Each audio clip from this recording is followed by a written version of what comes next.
नमस्कार साथियों, स्वागत है आप सभी का हमारे कोरोना क्लासेस यूट्यूब चैनल पर। और आज की इस क्लासेस में हम बात करेंगे डीएलएड द्वितीय वर्ष जो है उसका पेपर है आपका विद्यालय संस्कृति प्रबंधन एवं शिक्षण। ये आपका दूसरा प्रश्न पत्र है और इस पेपर का आपको तीसरा मॉडल पेपर आपको बताया जाएगा। ये प्रश्न पत्र आपका 70 अंकों का होता है। इसमें पास होने के लिए आप सबको पता है कि 28 अंकों की आवश्यकता होगी। समय सीमा आपको 3 घंटे मिलेगा इस पेपर को करने के लिए। और चलेगा, शुरुआत करते हैं। हम पूरा एक एक प्रश्न को आप लोग बारीकी से पढ़ेंगे और अंत तक पूरा वीडियो को देखेंगे और उसके बाद अब फिर एक बार रिवीजन करेंगे तो आपका अच्छे से आसानी से अच्छी परसेंटेज बनेगी। धैर्य बना करके रखें। क्वेश्चन आपका पहला है साथियों, राष्ट्रीय शिक्षक कल्याण प्रतिष्ठान योजना राजस्थान में कब से लागू की गई थी? बहुत अच्छा क्वेश्चन है। तो इसका आंसर होगा आपका वर्ष 1966 से शुरू की गई थी। नेक्स्ट हमारा क्वेश्चन है, जिला शिक्षा और प्रशिक्षण संस्थान जिसको हम डाइट के नाम से जानते हैं उसकी स्थापना करने का सुझाव किसने दिया था? तो सबसे पहले डाइट की स्थापना करने का जो सुझाव था वो राष्ट्रीय शिक्षा नीति 1986 जो हमारी द्वितीय शिक्षा नीति कहलाती है उसके प्रस्ताव पर इसकी स्थापना की गई थी। तो क्वेश्चन का आंसर हो जाएगा सी ऑप्शन। अगला है, विद्यालय अभिलेख के रखरखाव की जिम्मेदारी किसकी होती है? तो विद्यालय का जो अभिलेख है उसके रखरखाव की जिम्मेदारी विद्यालय के संस्था प्रधान की होती है। किसकी होती है? संस्था प्रधान। देखो, उसको हम प्रधानाध्यापक कहते हैं प्राइमरी लेवल में, ठीक है। 10th क्लास तक प्रधानाध्यापक होता है और उसके बाद अगर हम बात करें सीनियर सेकेंडरी स्कूलों की तो उसमें प्रधानाचार्य होता है, ठीक है। तो किसकी होती है? संस्था प्रधान की होती है। अगला आपका क्वेश्चन है, भारतीय संविधान की प्रारूप समिति जिसको हम ड्राफ्ट कमेटी के नाम से जानते हैं उसके अध्यक्ष कौन थे? तो ध्यान रखेंगे डॉक्टर बी.आर. अम्बेडकर। कौन थे? Doctor B R. अम्बेडकर। आपसे पूछे कि भारतीय संविधान सभा के अध्यक्ष कौन थे, तब आपका आंसर होगा डॉक्टर राजेंद्र प्रसाद। ये हमारे संविधान सभा के अध्यक्ष हैं। ध्यान रखना, दोनों में अंतर है। संविधान सभा के अध्यक्ष पूछे संविधान सभा के तो कौन है? डॉक्टर राजेंद्र प्रसाद हैं जो भारत के प्रथम राष्ट्रपति बने थे। और प्रारूप समिति के अध्यक्ष पूछे तो कौन है? Doctor B R. अम्बेडकर हैं, डॉक्टर भीमराव अम्बेडकर, ठीक है। प्रारूप समिति को हम ड्राफ्ट कमेटी के नाम से भी जानते हैं, ठीक है। और ये भारत के पहले कानून मंत्री थे। कौन थे? पहले कानून मंत्री थे। ध्यान रखेंगे आप लोग। अगला क्वेश्चन है, दर्शन का विशेष क्षेत्र कौन सा है? तो दर्शन के विशेष क्षेत्र ये सभी है साथियों। ध्यान रखना, ज्ञान मीमांसा, ठीक है, तत्व मीमांसा और आचार मीमांसा, ये तीनों के तीनों ही दर्शन का विषय क्षेत्र है। उपरोक्त सभी आपका डी आंसर हो जाएगा। अगला प्रश्न है, शिक्षक बौद्धिक परंपराओं तथा तकनीकी कौशलों को पीढ़ी दर पीढ़ी हस्तांतरण करने में धुरी का कार्य करता है। वह सभ्यता और संस्कृति का संरक्षण तथा परिमार्जक भी है। ये कथन किसका है साथियों? तो ये कथन है डॉक्टर सर्वपल्ली राधाकृष्णन का है। ध्यान रखेंगे आप लोग, डॉक्टर सर्वपल्ली राधाकृष्णन। ओके। अगला हमारा प्रश्न है, ऐसी प्रक्रिया जिसमें विद्यालयों में विज्ञान सम्मत सुधार कर स्थानीय समस्याओं का हल ढूंढा जाता है, ठीक है। तो ये क्या कहलाता है? उसको हम क्रियात्मक अनुसंधान कहते हैं। क्या बोलेंगे उसको? क्रियात्मक अनुसंधान एक ऐसी प्रक्रिया है जिसमें विद्यालय में विज्ञान सम्मत सुधार करके स्थानीय समस्याओं का हल ढूंढा जाता है, तो उसको बोलेंगे हम क्रियात्मक अनुसंधान। ध्यान रखेंगे।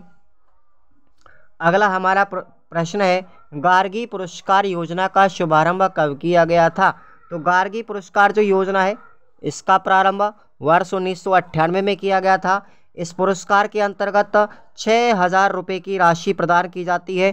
2 किस्तों के अंतर्गत 3-3 हज़ार रुपये दिए जाते हैं बालिकाओं के लिए। ये योजना है, ठीक है। और इस योजना को बसंत पंचमी के दिन यानी सरस्वती जयंती के दिन बालिकाओं के लिए प्रदान किया जाता है। कक्षा 11वीं में जब बालिका होती है तो उसके लिए 3,000 रुपये, 12वीं कक्षा में पहुंचती है तो उसको 3,000 रुपये 2 बार दिए जाते हैं। तो टोटल राशि 6,000 रुपये की दी जाती है बसंत पंचमी के दिन बालिकाओं के लिए। और इस बालिका योजना के लिए योग्यता क्या चाहिए कि उस बच्ची की कम से कम 75% बननी चाहिए या फिर इससे अधिक हो। 75% या इससे अधिक जिनकी प्रतिशत अंक प्राप्त होते हैं उन बालिकाओं के लिए गार्गी पुरस्कार दिया जाता है। ये योजना वर्ष 1998 में लागू की गई थी। इसमें राशि 6,000 रुपये की कुल दी जाती है 2 बार, ठीक है, 2 किस्तों में, ध्यान रखेंगे।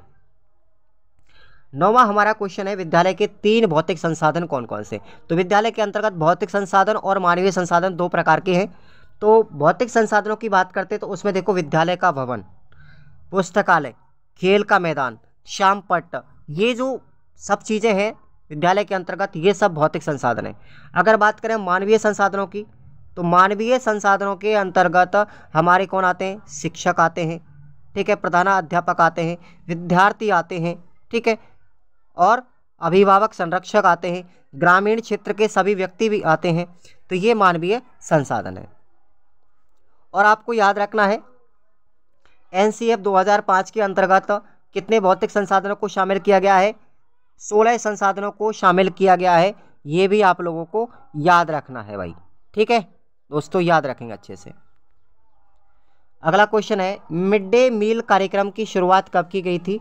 तो इसकी शुरुआत सितंबर 2004 में की गई थी, ठीक है, सितंबर 2004 में इस मिड डे मील योजना का शुभारंभ किया गया था। इस योजना का उद्देश्य बच्चों को अच्छा पोषण वितरित करना, ठीक है। अगला है राजस्थान में पंचायती राज व्यवस्था कब लागू की गई थी। तो हमारे राजस्थान में पंचायती राज व्यवस्था 2 अक्टूबर 1959 को की गई थी। ये बात आप लोगों को ध्यान रखनी है गांधी जयंती के दिवस पर। और सबसे पहली बार कहाँ से लागू की गई थी, तो ये डूंगरपुर के वगदरी गांव से, ये भी ध्यान रखना, डूंगरपुर के वगदरी गांव से इस पंचायती राज व्यवस्था को लागू किया गया था 2 अक्टूबर 1959 को। ऐसे ही प्रश्न आप लोग पढ़ेंगे पूरे कॉन्सेप्ट के साथ। 12वां क्वेश्चन है विद्यालय समय सारणी क्या है। तो पाठ्यक्रम में विभिन्न विषयों को उनके महत्व के अनुसार उचित समय की व्यवस्था की जा सके उसको योजनाबद्ध तरीके से किया जाता है, यही हमारी समय सारणी कहते हैं। और इसको हम इंग्लिश में टाइम टेबल भी बोलते हैं साथियों, ठीक है। टाइम टेबल क्यों क्या होता है, तो वही है ये। अगला है नीति शास्त्र क्या है। नीति शास्त्र क्या है, तो जो विषय या शास्त्र नीति का निर्धारण करता है, अच्छाई और बुराई के मापदंडों को निर्धारित करता है, नैतिकता के प्रति तार्किक दृष्टि प्रदान करता है, उसे हम नीति शास्त्र कहते हैं। जो जीवन रहने योग्य है उसका निर्धारण स्वयं करता है, किंतु वह जीवन जीने योग्य क्यों है इसका विवेचना कौन करती है, नीति शास्त्र विज्ञान के द्वारा करती है। ये बात आपको ध्यान रखनी है। अगला हमारा क्वेश्चन है 14वां, शिक्षक के व्यक्तित्व के आधारभूत पक्ष कौन कौन से हैं। केवल आपको नाम बताने हैं। तो 3 पक्ष हैं, ज्ञानात्मक पक्ष, दूसरा है क्रियात्मक पक्ष और तीसरा है भावात्मक पक्ष।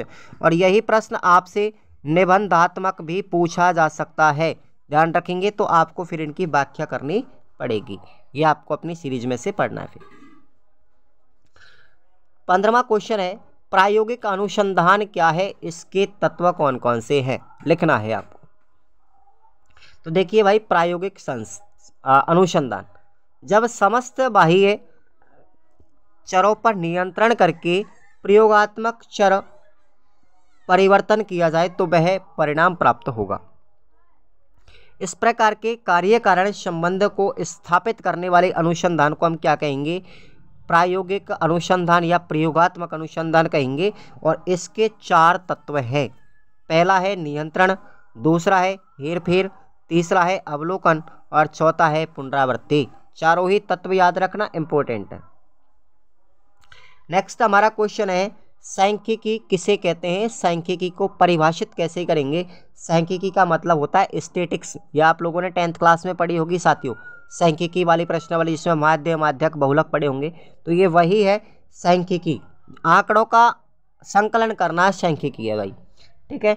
सांख्यिकी संख्यात्मक विवरणों के वे तथ्य हैं जिनका विश्लेषण और निर्वचन किया जाता है। और सांख्यिकी यानी विज्ञान के रूप में बात करें तो सांख्यिकी विज्ञान के रूप में वह विषय है जिसके अंतर्गत किसी भी अनुसंधान क्षेत्र में संख्यात्मक आंकड़ों का संग्रह या प्रस्तुति या विश्लेषण या निर्वचन के सिद्धांतों या विषयों का अध्ययन किया जाता है, सांख्यिकी कहलाती है, याद रख लेना। अगला हमारा 17वें नंबर का क्वेश्चन है छात्रों के कल्याण के लिए राज्य सरकार के द्वारा कौन कौन सी योजनाएं चलाई जा रही हैं, तो देखिए मैं आपको 3 योजनाओं का वर्णन आपको बता रहा हूँ।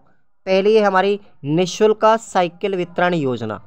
निःशुल्क वितरण साइकिल योजना, छोटे क्वेश्चन भी यहाँ से पूछ सकता है ऑब्जेक्टिव में।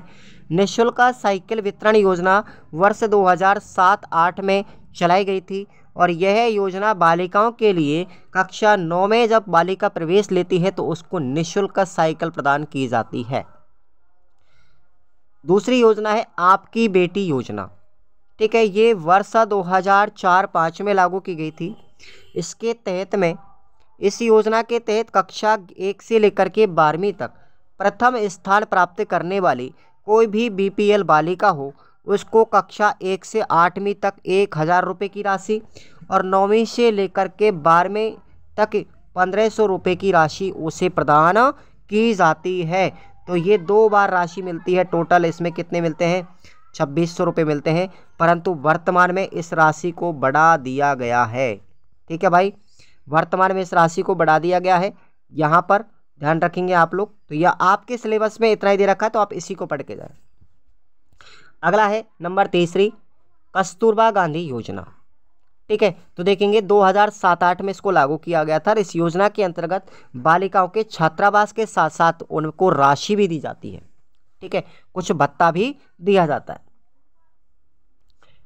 उसके बाद में है आपकी अथवा में प्रश्न है विद्यालय प्रबंधन की आवश्यकता क्यों है, अर्थात इसके महत्व पर आपको संक्षिप्त टिप्पणी लिखनी है। यूनिट नंबर 1 का क्वेश्चन है, याद करके जाएं। अगला है राष्ट्रीय माध्यमिक शिक्षा अभियान, जिसको हम रमसा के नाम से जानते हैं। ये अभियान क्यों चलाया गया था, इसके क्या उद्देश्य थे? देखिए, रमसा के उद्देश्य प्रत्येक बच्चे तक शिक्षा की उपलब्धता हो, इसका उद्देश्य है ये। आर्थिक सामाजिक असमानता व लिंग में भेदभाव समाप्त हो, सभी विद्यालयों में निर्धारित मानदंडों की सुनिश्चितता हो, 5 वर्ष में सकल नामांकन की दर 75% हो और वर्ष 2020 तक 100% ठहराव हो। हालांकि 2020 निकल गया है, पहले के आपका सिलेबस है तो आप इसको ही पढ़ेंगे। अथवा में प्रश्न है ब्लॉक प्राथमिक शिक्षा अधिकारी, जो हमारे बीईओ साहब होते हैं।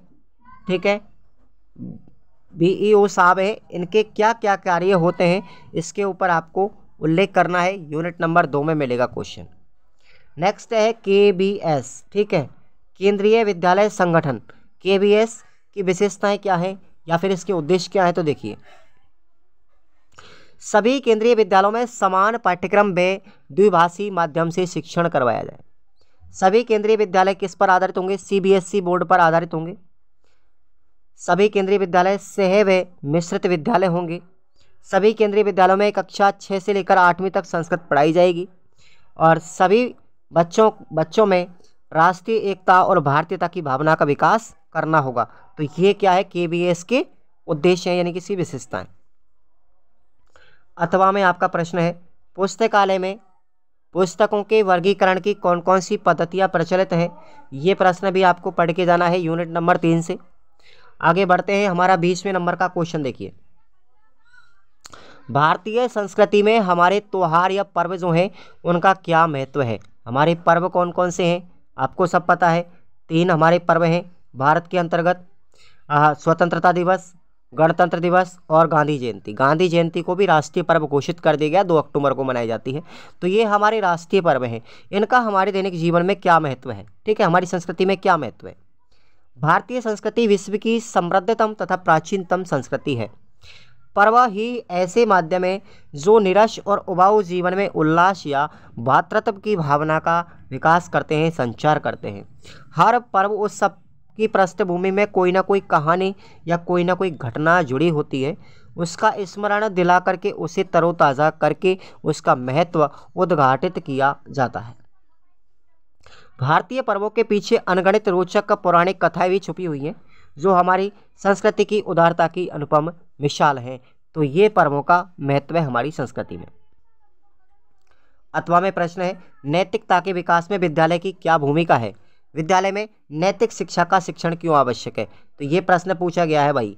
यानी कि हमारे दैनिक जीवन में बात करें तो नैतिकता के विकास के लिए विद्यालय क्या क्या कार्य करेगा, कौन कौन से क्रियान्वयन करेगा, कौन कौन से क्रियाविधि प्रक्रियाएं अपनाएगा, यानी कि विद्यालय में नैतिक विकास किस तरीके से किया जाएगा, क्यों आवश्यक है करना। तो ये प्रश्न आप लोगों को पढ़ना है यूनिट नंबर 4 से।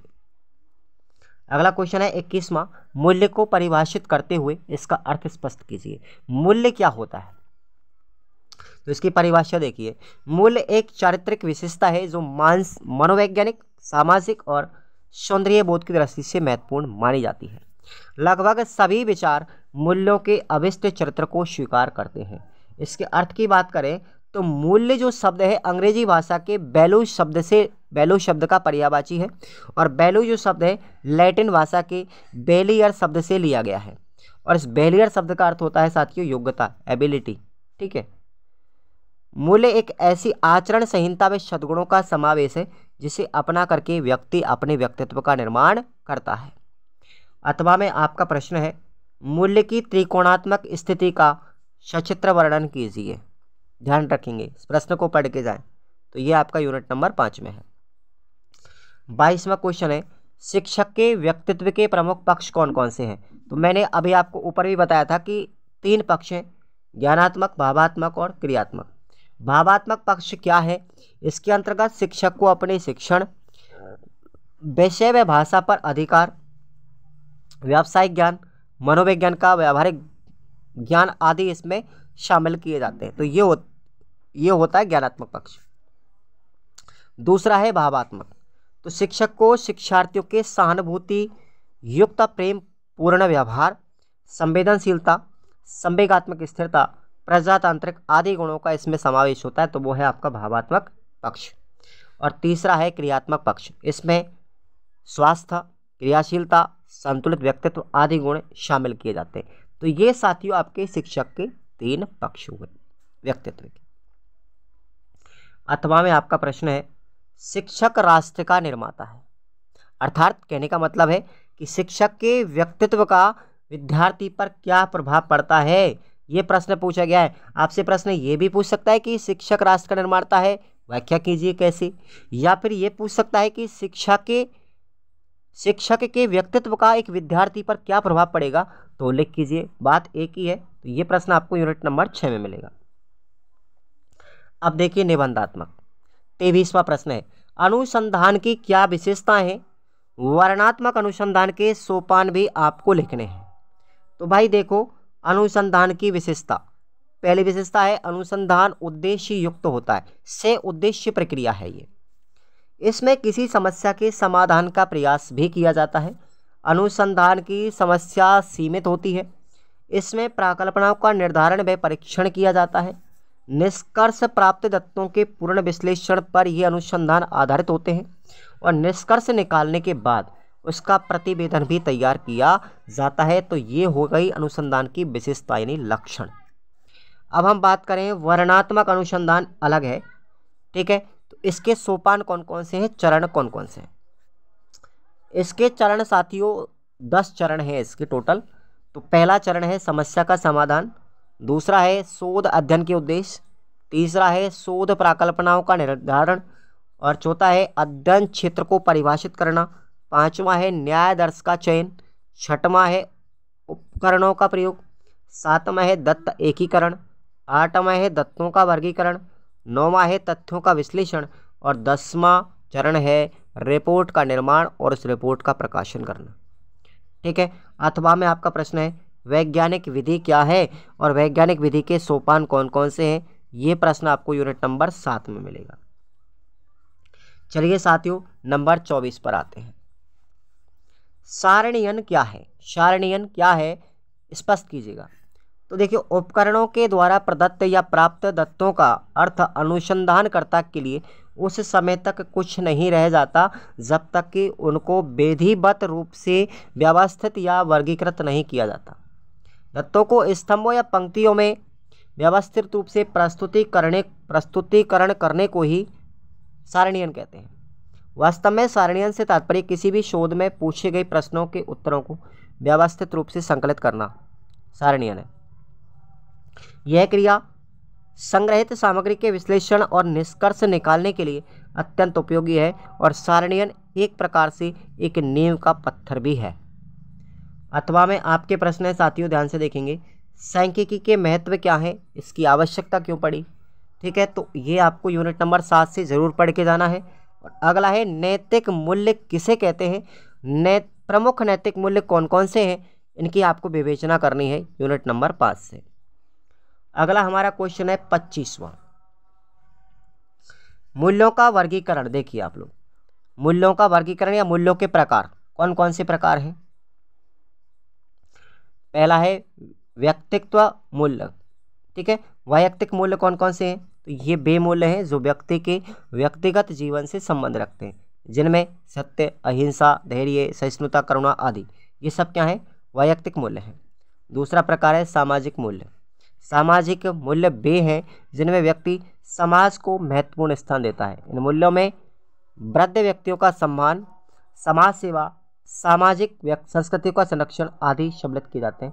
जैसे सह अस्तित्व, संपत्ति की सुरक्षा, सहकारिता, स्त्रियों का सम्मान आदि सामाजिक मूल्य है ये।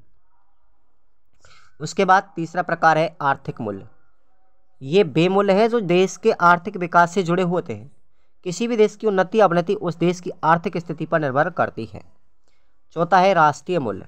ये वे मूल्य है जो राष्ट्रीय उद्देश्यों की प्राप्ति में सहायक होते हैं, जैसे राष्ट्र प्रेम, स्वतंत्रता, प्रजातांत्रिक अभिवृत्ति, राष्ट्रीय संपत्ति का सम्मान आदि।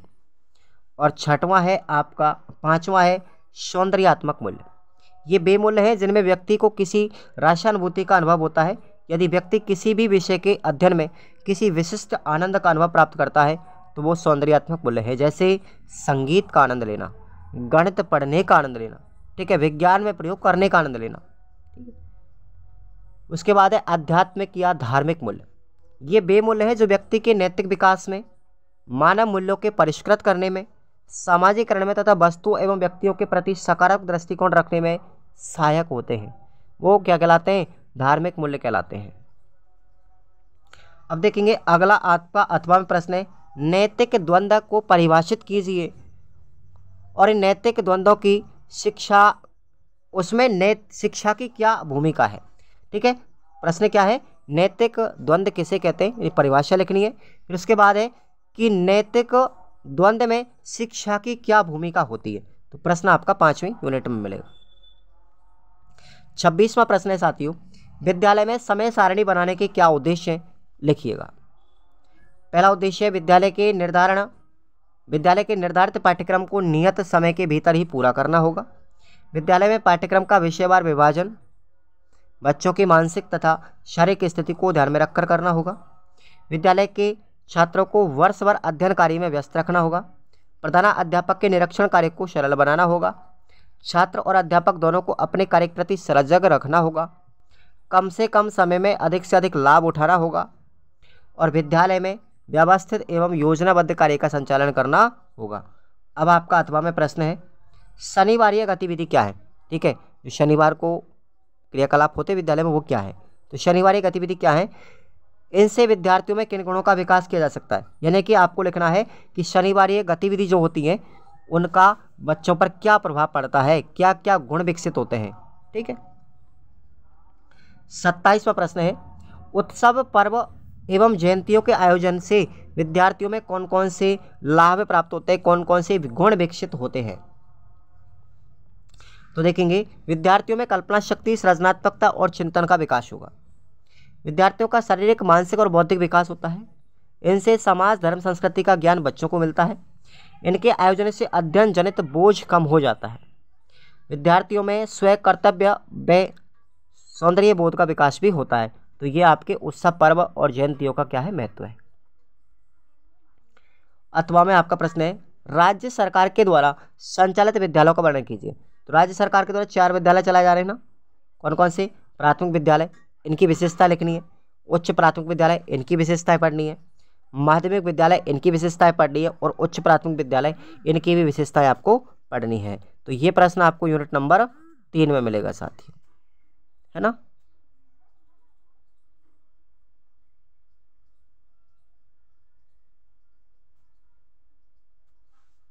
ठीक है भाई। अगला क्वेश्चन देखेंगे आप लोग 28 में।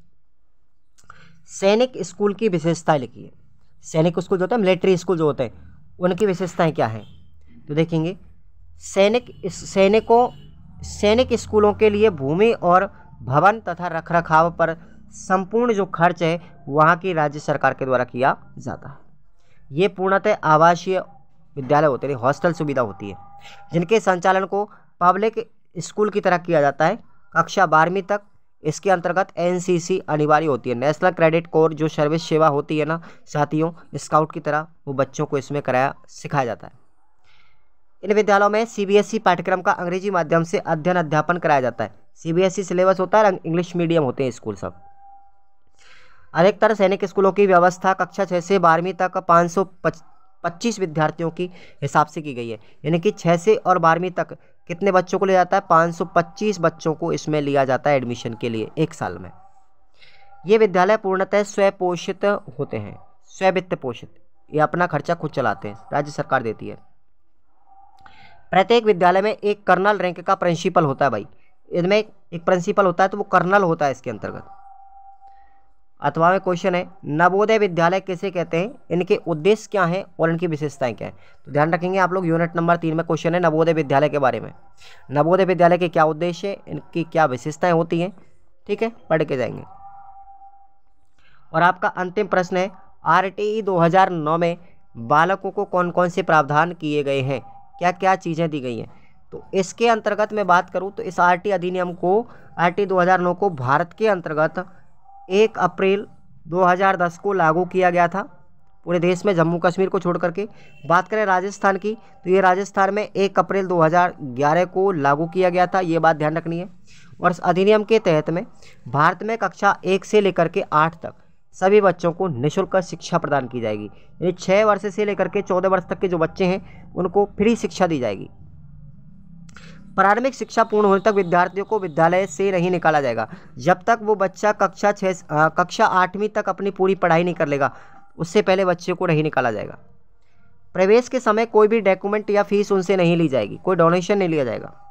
बालकों को शारीरिक और मानसिक रूप से प्रताड़ित नहीं कर सकता कोई भी शिक्षक, ध्यान रखना, क्योंकि हमारे आरटी अधिनियम 2009 के अंतर्गत प्रावधान है कि अगर कोई भी शिक्षक बच्चे को प्रताड़ित करेगा तो वो धारा नंबर आरटीई की धारा 17 में ये अधिनियम बना हुआ है कि प्रताड़ित करने पर उस टीचर को बर्खास्त किया जा सकता है।